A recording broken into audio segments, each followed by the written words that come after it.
Hi guys, so throughout the week, me and Miss Casey are going to upload a couple of videos to help you with difficult word problems.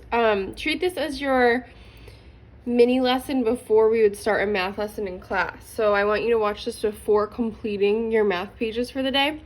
Today I am going to work on Monday, 3/30, March 30th. You should have your math measurement conversion chart in front of you because you might need this as we're completing the different problems. This should be in your planner. If not, we'll upload it onto the Google Doc. You might also have this little sheet of paper in your planner. Either conversion chart works. Okay, so lesson 9, solve measurement problems, starts on page 749. So example 1 says, the blue trail at the park is 3/4 of a mile long.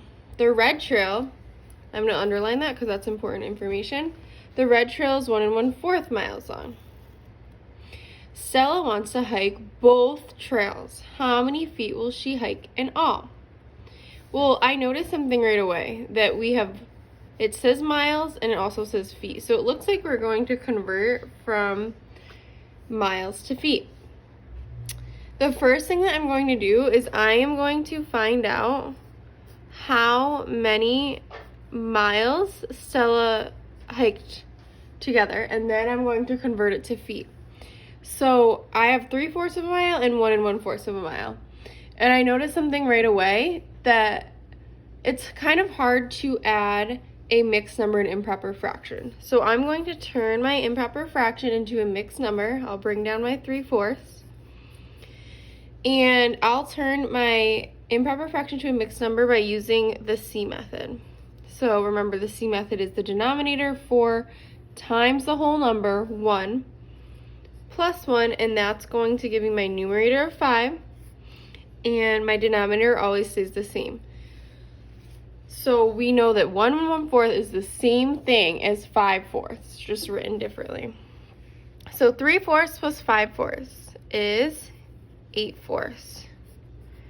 So I know that 8/4 is equivalent to 2 wholes. And the reason why I know that is because, remember, 4 goes into 8 twice. Or you could use long division to turn this improper fraction back into a whole number. So 2 goes into 8 4 times. Oh, I did that wrong. 4 goes into 8 2 times because you have to see how many times 4 goes into 8. So if it was a larger number, long division would be a better option, but I know you all can do that in your head. So now we have to convert the 2 miles into feet because the question is asking me how many feet will she hike in all, not how many miles. If it was asking me how many miles, then I would be done here. So 2 miles converted to feet. So 2 miles is equal to blank feet. I'm going to find my conversion. How many feet in a mile? 1 mile is 5,280 feet. So I'm going to write that underneath. 1 mile is equal to 5,280 feet. Okay, so in order to get from miles to feet, I am multiplying by 5,280. So 2 miles times 5,280 will give me my answer. So down here, you should also have a scrap piece of paper that might help you. 5,280 times 2. 2 times 0 is 0. 2 times 8 is 16, and I carry the 1. 2 times 2 is 4, plus 1 is 5. And 2 times 5 is 10, and then I add my comma.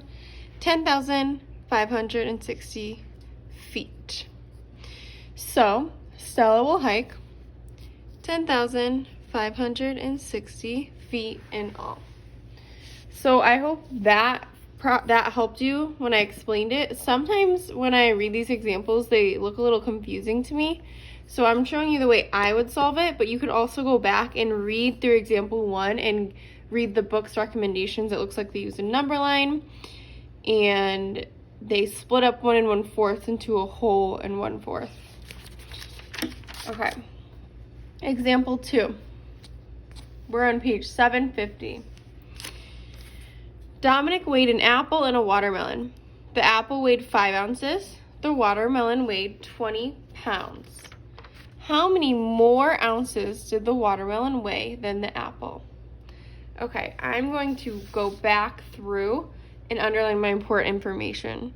Now, remember, my book is going to look a little bit different than yours. I have a version that's similar to you, but this is a teacher version of the math book, so it's set up a little bit differently. But if you read my example 2 question and yours, it's the same. So the important information is that the apple weighed 5 ounces. And then also, it's important to know that the watermelon weighed 20 pounds.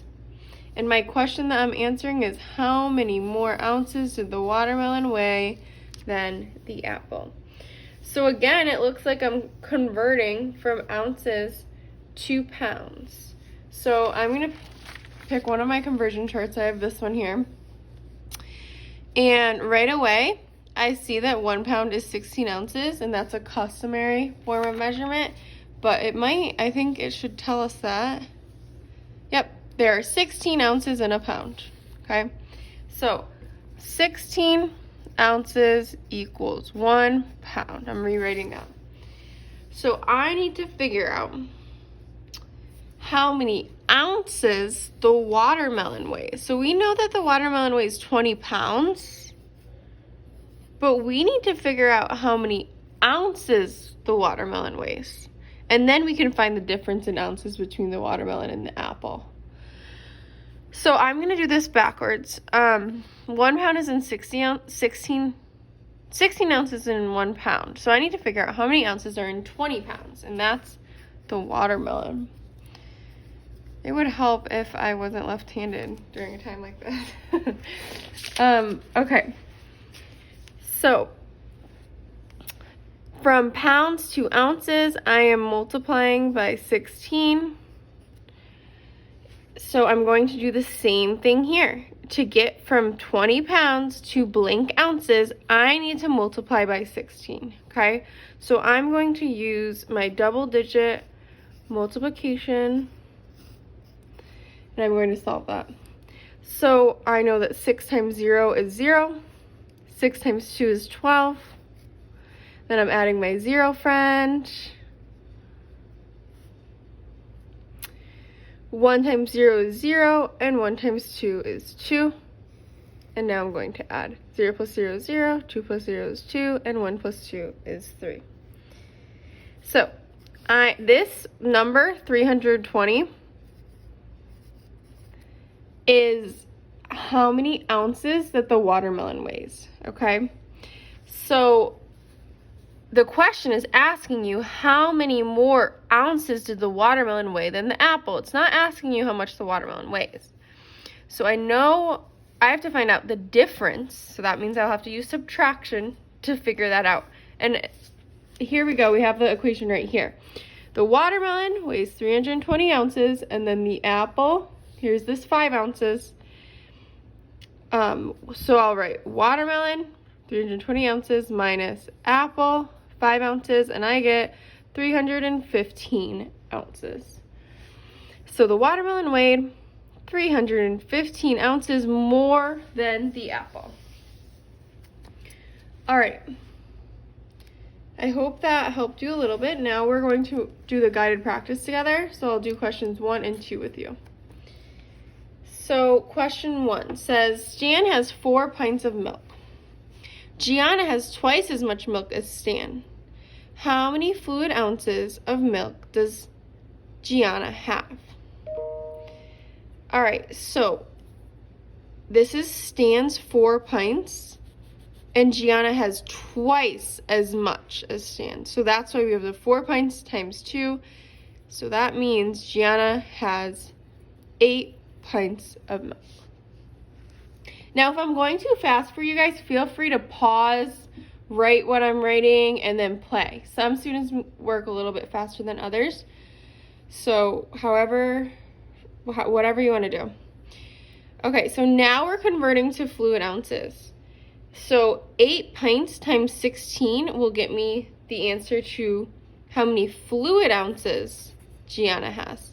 So on the side here, I am going to do 16 times 8, and that's going to give me the amount of fluid ounces that Gianna has. So I'm guessing, well, I know that 1 pint is 16 fluid ounces, and I could have also confirmed that on one of my conversion charts. So 8 times 6 is 48. I'm putting the ones place here, and I'm carrying the tens. 8 times 1 is 8, plus 4 is 12, 128. 8 pints times 16 is 128 fluid ounces. Gianna has 128 fluid ounces of milk. Number 2, Molly went to her grandma's house for 16 hours last weekend. Okay, I'm going to write that down. 16 hours last weekend.